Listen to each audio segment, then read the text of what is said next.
Praise the lord. ప్రభు మనకిచ్చిన ఈ యొక్క సమయము తరుణం కొరకు నేను దేవునికి స్తుతిస్తూ ప్రభు అయిన యేసుక్రీస్తు నామములో మీకందరికీ నా హృదయపూర్వకమైన వందనాలు చెల్లిస్తున్నాను. ఒరిస్సా కటక్లో తెలుగు మధ్య సేవ చేస్తున్న ఈ దీనదాసుడు మీతో దేవుని వాక్యము ద్వారా మీతో పంచుకోవాలని, దేవుని వాక్యము ద్వారా మనము ఆశీర్వాదం పొందాలని ఈ ప్రయాసతో మీ దగ్గరికి మేము వస్తున్నాను. కాబట్టి ప్రభు మీకును మీకందరినీ ప్రభు దీవించును గాక. మా కొరకు, మా సేవ కొరకు, మా కుటుంబం కొరకు మీరు ప్రార్థన చేయాలని నేను ప్రభునందు మిమ్మను వేడుకుంటున్నాను, బ్రతిమాలుకుంటున్నాను. మరి ఈ సమయంలో రండి, సమయం మనం వృధా చేయకుండా దేవుని వాక్యములోనికి వెళ్దాం. మనకందరికీ పరిచితమైన దేవుని వాక్యము మత్తయి సువార్త 7వ అధ్యాయము 7వ వచనం. అడుగుడి మీకు ఇయ్యబడును, వెదకుడి మీకు దొరుకును, తట్టుడి మీకు తీయబడును. అడుగు ప్రతివాడును పొందును, వెదకువానికి దొరుకును, తట్టువానికి తీయబడును. దేవుడు ఈ వాక్యమును మీద ఆశీర్వాదం ఉంచునుగాక. రండి, చిన్న ప్రార్థన చేద్దాం.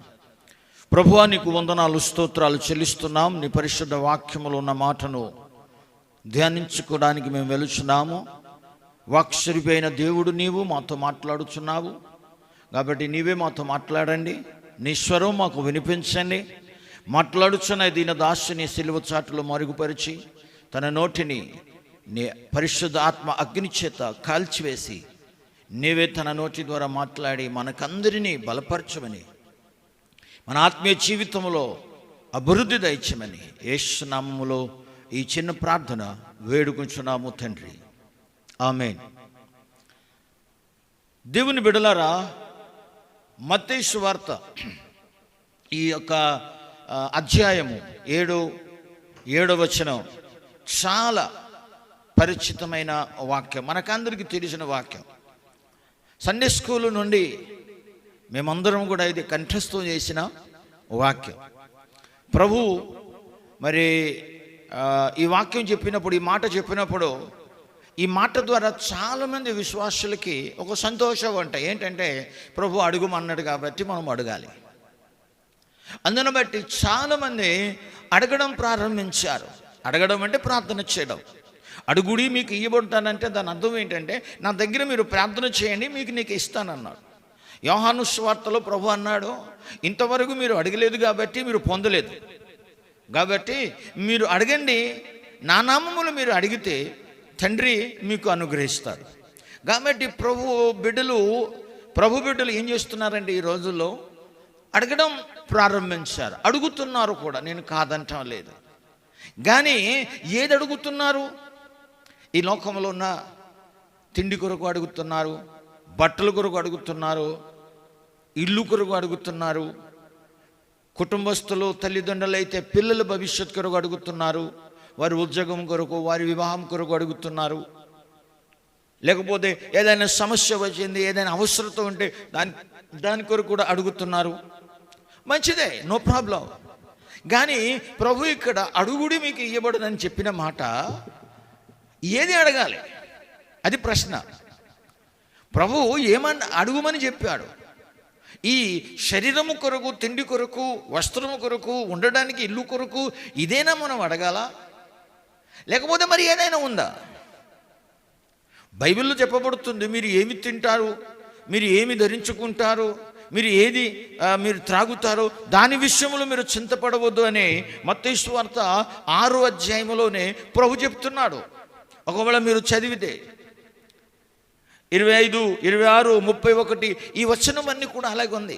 ఏంటంటే ఆకాశ పక్షులను మీరు చూడండి, వారు విత్తరు, కోయరు, కోట్లలో సమకూర్చరు, కానీ ప్రభు వారి విషయంలో చింతించి వారికి ఆహారం ఇస్తున్నారు.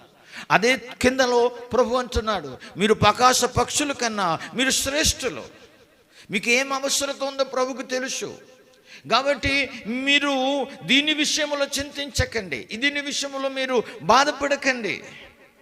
ఆకాశ పక్షులకి ప్రభు ఆహారం ఇస్తున్నాడు, వారు ఉండడానికి గూడు ఇస్తున్నారు.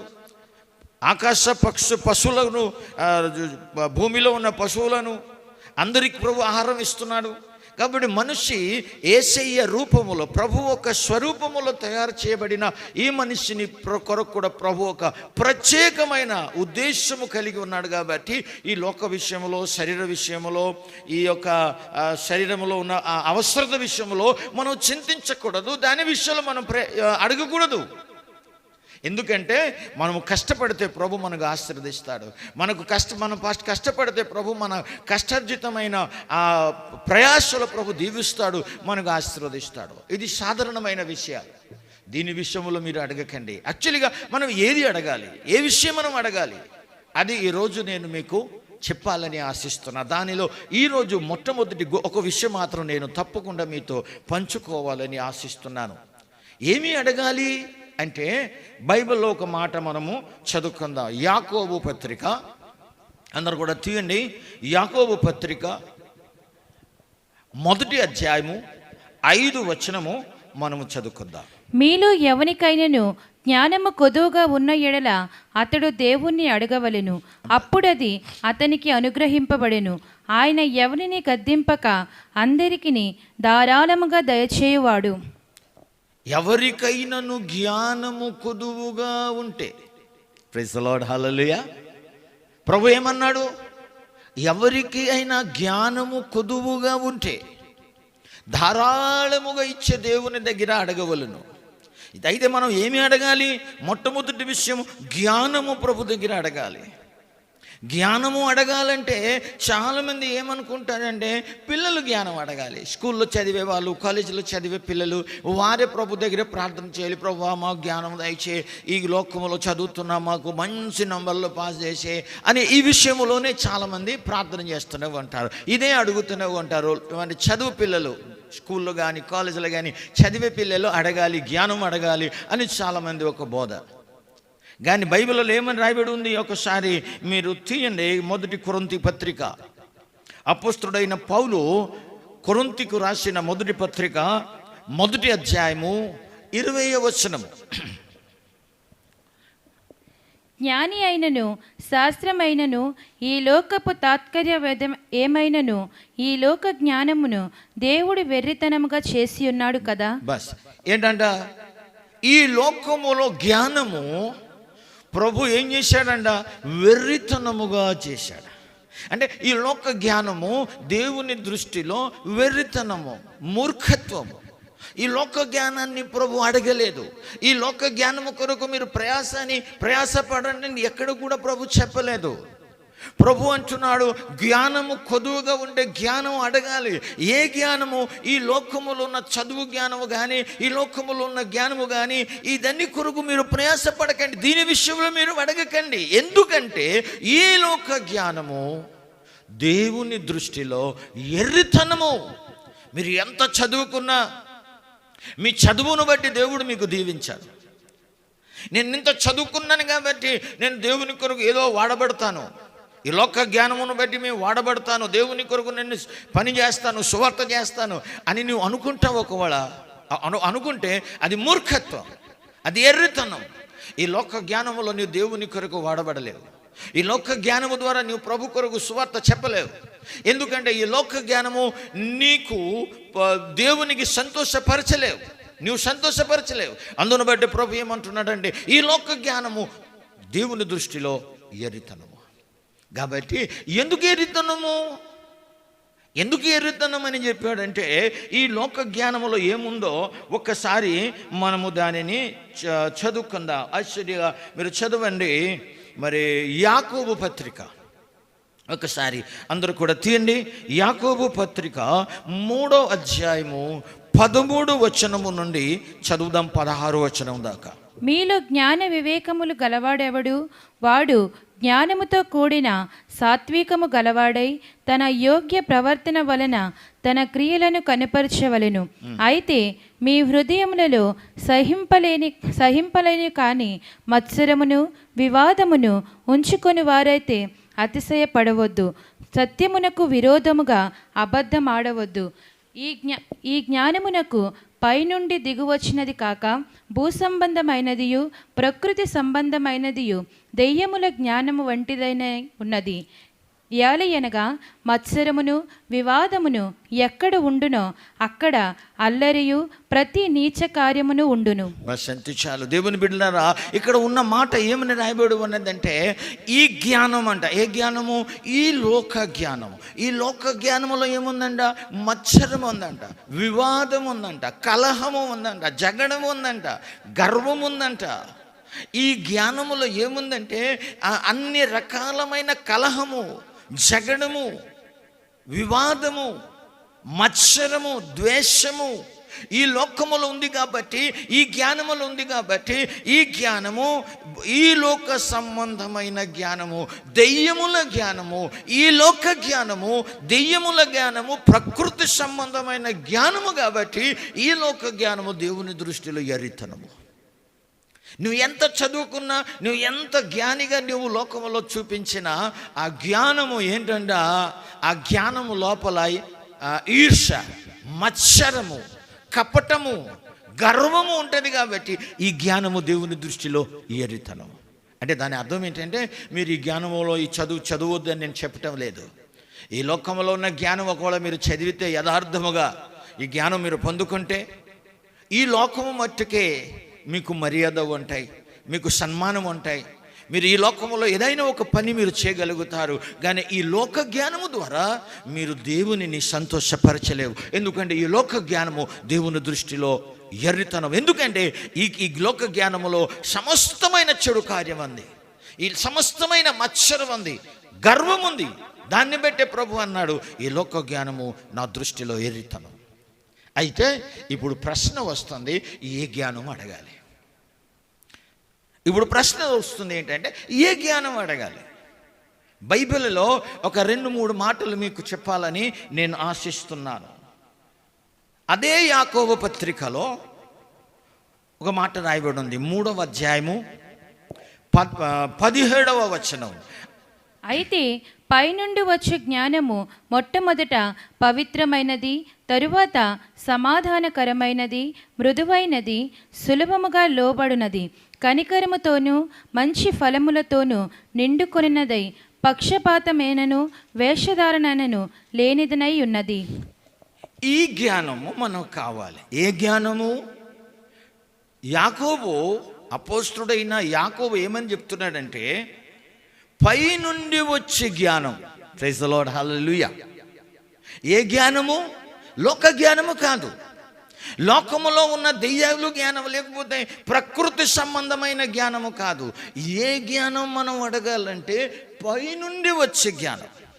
పైనుండి వచ్చే జ్ఞానములో ఏముందంటే మొట్టమొదటిగా ఆ జ్ఞానములో కనబడే విషయం ఏంటంటే పవిత్రత, పరిశుద్ధత. దైవికమైన జ్ఞానములో ఏమి దొరుకుతుంది అంటే పరిశుద్ధత దొరుకుతుంది. ప్రైజ్ ది లార్డ్, హల్లెలూయా. ఏ జ్ఞానం మనకు కావాలి దేవుని బిడ్డలారా? లోక జ్ఞానము కాదు, ఈ లోకములో చదువు జ్ఞానము కాదు, పై నుండి వచ్చే జ్ఞానము. అది మనం అడగాలి. ప్రభువా, పై నుండి వచ్చే జ్ఞానం నాకు కావాలయ్యా. ఎందుకంటే ఆ జ్ఞానములో ఏముందంటే పరిశుద్ధత ఉంది, మృదుత ఉంది, లోబడే స్వభావం ఉంది, దయ ఉంది, కనికరం ఉంది, ఉత్తమమైన ఫలములతో నింపబడినదై ఉంది, నిష్కపటముగా ఉంటాయి, నిష్కపటమైన మనస్సు దొరుకుతాయి, హృదయం ఉంటాయి. అటువంటి జ్ఞానం కావాలి, కపటముతో ఉన్న జ్ఞానము కాదు. దయా దాక్షిణ్యము లేని జ్ఞానము కాదు, మనకు దయా కలిగిన జ్ఞానము కావాలి. మంచి ఫలములతో నింపబడిన జ్ఞానము కావాలి. ఇదన్ని జ్ఞానము కావాలంటే మనం ఏం చేయాలంటే ప్రభువా నాకు పై నుండి వచ్చే జ్ఞానము, ఏ జ్ఞానములో పరిశుద్ధత ఉందో ఆ జ్ఞానము నాకు కావాలి ప్రభువా, ఆ జ్ఞానముతో నన్ను నింపు ప్రభువా అని మనం ప్రార్థన చేయాలి. ఎవరు చేద్దాం ఇటువంటి ప్రార్థన? కేవలం చిన్నపిల్లలా?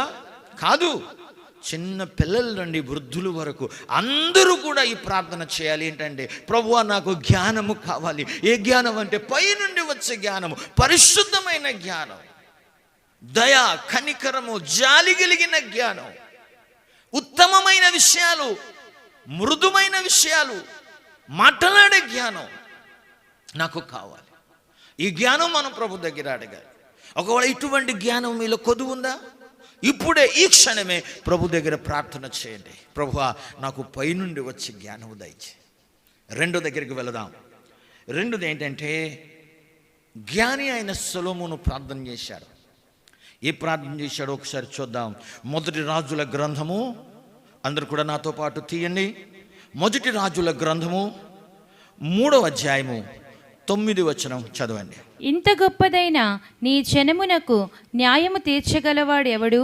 కాబట్టి నేను మంచి చెడులు వివేచించి నీ జనులకు న్యాయం తీర్చినట్లు నీ దాసుడనైన నాకు వివేకము గల హృదయము దయచేయము. ప్రైజ్ ది లార్డ్, హల్లెలూయా. ఇక్కడ సొలొమోనైన రాజు సొలొమోను ఏమని ప్రార్థన చేస్తున్నాడంటే, ప్రభువా, ఇంత గొప్ప జనములను తీర్పు తీర్చాలంటే, వారి కొరకు రాజుగా నేను ఉండాలంటే, వారి కొరకు న్యాయమైన తీర్పు నేను చేయాలంటే నా దగ్గర జ్ఞానము లేదు. కాబట్టి నాకు ఒక మంచి జ్ఞానము దయచే.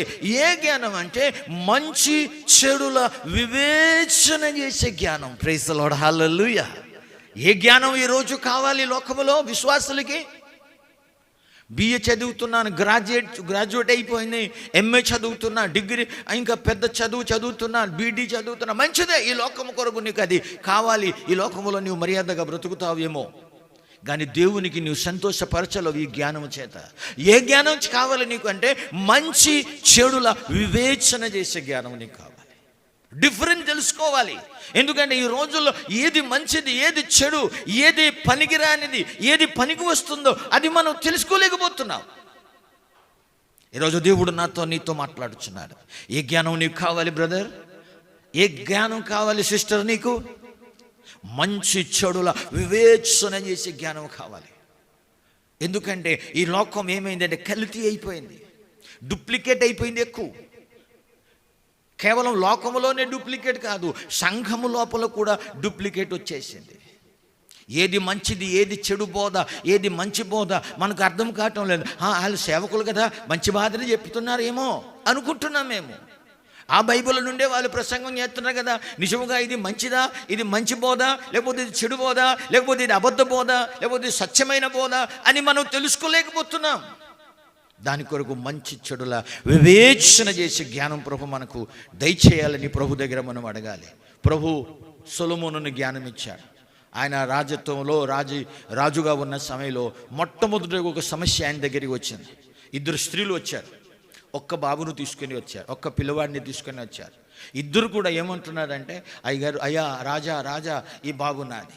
మరి ఒక రెండో స్త్రీ కూడా ఏమంటుంది, ఇది నా కుమారుడు, ఇది నా కుమారుడు. ఇద్దరు కూడా ఒక్క కుమారుడు కొరకు వారు జగడం చేస్తున్నారు.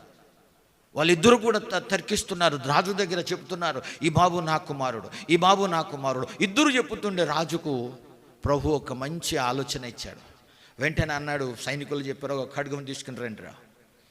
ఒక సైనికులు ఖడ్గం తీసుకొని వస్తే అప్పుడు రాజు అన్నాడు, ఈ బాబును మధ్య నుండి మొత్తం నరికేయండి, 2 భాగం చేసేయండి, ఈమెకు ఒక భాగం ఇచ్చేయండి, ఈమెకు ఒక భాగం ఇచ్చేయండి. అప్పుడు ఏ తల్లి అయితే నవమాసపు గర్భములో ధరించి కన్నదో ఆ తల్లి వచ్చి రాజు కాలు దగ్గర పడి అన్నది, రాజా వద్దయ్యా, నువ్వు నరకవద్దు, ఆ బాబును నువ్వు నరకవద్దు. ఒకవేళ ఆమె అంటుంది ఇది నా బాబు అని, ఇచ్చేయండి అయ్యా, బ్రతికి ఉండాలి, కానీ చంపవద్దు అయ్యా, నరకవద్దు అయ్యా. నా బాబు వాళ్ళ దగ్గర ఉంది కానీ బ్రతికి ఉంటే చాలు, నేను చూసి సంతోషమైపోతాను. అప్పుడు రాజు హృదయంలో దేవుడు కార్యం చేశాడు. వెంటనే సైనికులకి అన్నారు, ఆ బాబును తీసుకొని రండి, ఈమెకు ఇచ్చేయండి. ఏ తల్లి అయితే తన కుమారుడు మరణము చూడకుండా బాధపడుతుందో, ఒకళ్ళు చంపేస్తే ఏమవుతాయని, నిజమైన తల్లి తన కళ్ళు ముందు ఏ బాబు కూడా చనిపోవడానికి ఇష్టపడదు. కాబట్టి రాజుకు అర్థమైపోయింది, ఈమె నిజమైన తల్లి. మంచి ఎవరో చెడు ఎవరో ఆ రోజే జ్ఞాని అయిన సొలొమోను ప్రజల దగ్గర ఆయన రుజువు చేశాడు.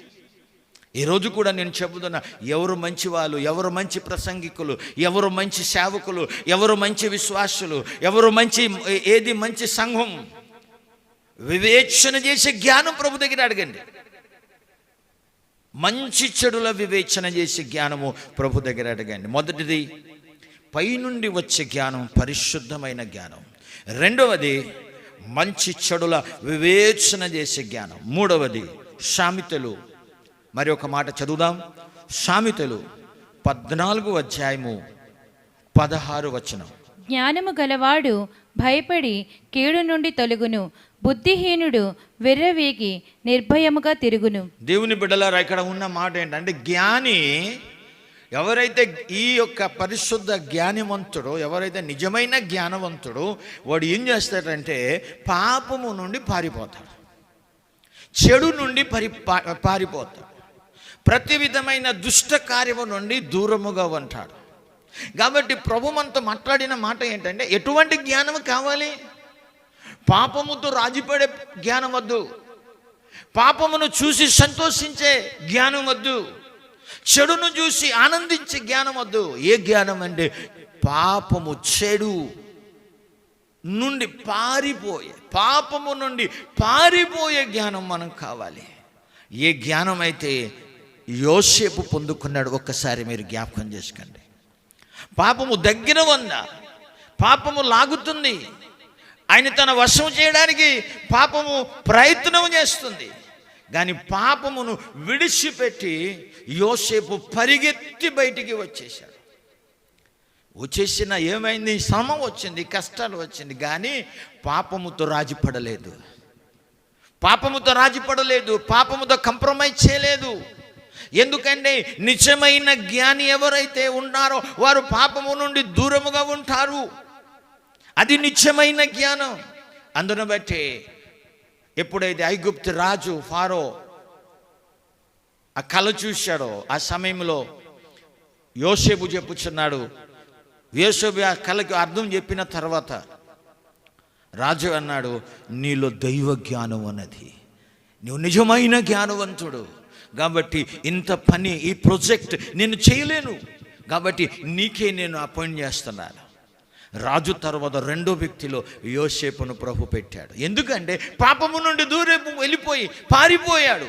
శ్రమలు వచ్చింది, కష్టాలు వచ్చింది, నిందలు వచ్చింది, కానీ పాపముతో రాజీపడలేదు. ఎందుకంటే నిజమైన పరిశుద్ధమైన జ్ఞానము కలిగిన వారు పాపముతో రాజీపడరు, పాపము నుండి దూరంగా వెళ్ళిపోతారు. హల్లెలూయా. కాబట్టి ఏ జ్ఞానం మనం కావాలి? ఈ లోక జ్ఞానము కాదు, దేవుడు ఎర్రితనముగా ఎంచిన జ్ఞానము కాదు. ఏ జ్ఞానం అంటే పైనుండి వచ్చే జ్ఞానం, పరిశుద్ధ జ్ఞానం, మంచి చెడుల వివేచన చేసే జ్ఞానం. మూడవది పాపము నుండి పారిపోయిన జ్ఞానం, పాపము నుండి దూరముకు వెళ్ళిపోయే జ్ఞానం, పాపముతో రాజీపడని జ్ఞానం, పాపముతో కంప్రమైజింగ్ చేయని జ్ఞానం మనకు కావాలి. అప్పుడు మనం దేవుని దృష్టిలో జ్ఞానవంతులం అవుతాం. ఇది అందరికీ కావాలి, చిన్నపిల్లలకి కూడా కావాలి, యవనస్తులకి కావాలి, పెద్దలకి కావాలి, వృద్ధులకి కావాలి, అందరికీ కావాలి. ఇటువంటి జ్ఞానము కొరకు ప్రభు దగ్గర మనం అడగాలి.